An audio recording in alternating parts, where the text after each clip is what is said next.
Assalamualaikum warahmatullahi wabarakatuh. Perkenalkan, nama saya Ainun Naim. Di sini saya perwakilan dari kelompok 1 akan menyampaikan hasil diskusi kelompok kami mengenai konflik dan kekerasan. Yang pertama adalah konsep dasar kekerasan massa.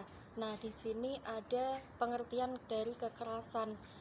Kekerasan berarti penganiayaan, penyiksaan, atau perlakuan salah. Sedangkan menurut WHO, kekerasan adalah penggunaan kekuatan fisik dan kekuasaan, ancaman atau tindakan terhadap diri sendiri, perseorangan atau sekelompok orang atau masyarakat yang mengakibatkan kemungkinan besar memar, trauma, bahkan terjadi kematian, terus juga kerugian psikologis, kelainan perkembangan atau perampasan hak. Yang kedua, mengenai perilaku kekerasan. Perilaku kekerasan adalah suatu keadaan ketika seseorang ini melakukan tindakan yang dapat membahayakan secara fisik, baik itu terhadap dirinya sendiri ataupun orang lain maupun lingkungan di sekitarnya. Hal tersebut dilakukan untuk mengungkapkan perasaan kesalnya, perasaan marahnya yang tidak konstruktif gitu. Yang ketiga adalah aksi kekerasan massa. Aksi kekerasan sepertinya ini terus mendapat tempat yang subur di negeri kita ini. Ruang-ruang publik sering dipenuhi bentrokan dan amuk massa di banyak tempat, di banyak kesempatan, bahkan dengan beragam alasan.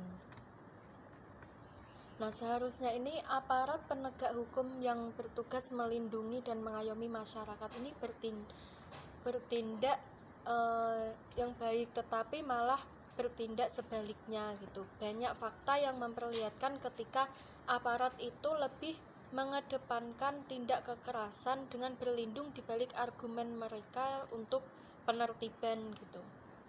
Demikian pula dengan lembaga-lembaga penegak hukum yang lebih sering berpihak kepada mereka yang berkuasa dan lebih memilih uang daripada kebenaran dan keadilan. Penjelasan yang kedua yaitu mengenai akar-akar terjadinya dan analisis kekerasan massa.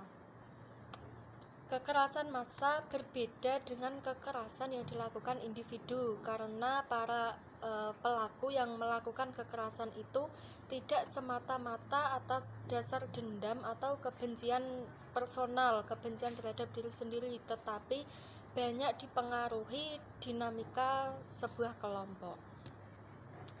Nah, kekerasan itu juga bukan hanya limbah masyarakat, melainkan juga bagian dari tindakan masyarakat.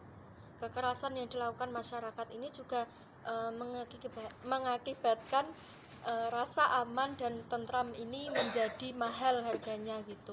Karena adanya kekerasan kan kita jadi sulit mendapatkan rasa aman, rasa tentram dalam hidup. Nah, di sini ada 3 akar kekerasan dalam pandangan Budi F. Hardiman dalam bukunya Memahami Negativitas, diskursus tentang massa, teror, dan trauma. Karena kompleksnya peristiwa ini, akar-akar penyebabnya juga kompleks.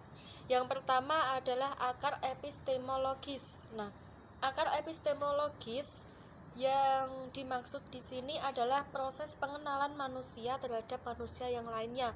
Artinya di sini itu orang lain selalu dianggap sesamanya atau sebagai musuh bagi dirinya. Gitu. Nah, ketika orang lain ini dianggap sebagai sesamanya, mustahil kalau seandainya itu terjadi kekerasan kepada orang lain, karena kan kita menganggap dia itu sama dengan kita gitu, atau dengan kata lain kita ini punya tindakan yang baik, tidak mungkin kan kita melakukan kekerasan gitu. Yang kedua adalah akar antropologis. Akar antropologis di sini adalah rasa panik seperti yang dianalisis oleh Wolfgang Sofsky. Dalam rasa paniknya, manusia tidak menjadi tuan atas rasionya.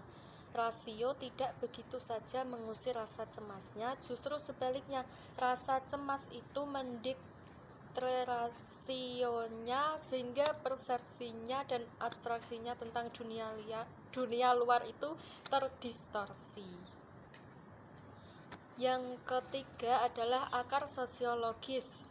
Nah, untuk menemukan akar sosiologis kekerasan ini kita harus bertolak dari pengalaman isolasi, karena isolasi yang menyentuh jiwa bersumber dari kondisi-kondisi struktural masyarakat.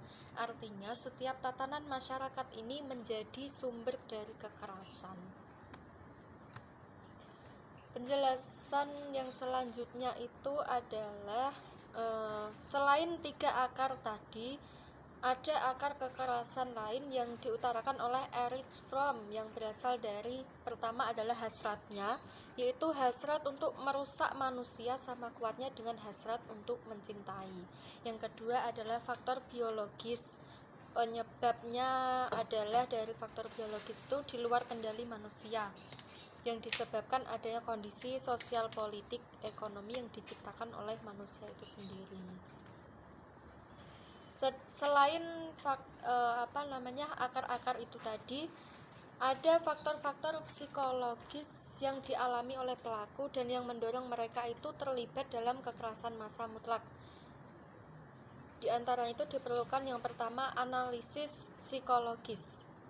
Nah, faktor-faktor psikologis yang pertama dari analisis psikologis itu ada perceived non-violation, atau para pelaku pada umumnya ini memiliki persepsi yang sangat negatif terhadap penjahat atau kejahatan gitu. Yang kedua, perceived law enforcement.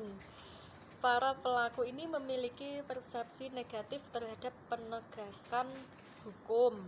Kalau yang pertama itu tadi negatif terhadap penjahat atau kejahatan, yang kedua ini itu negatif terhadap penegakan hukum.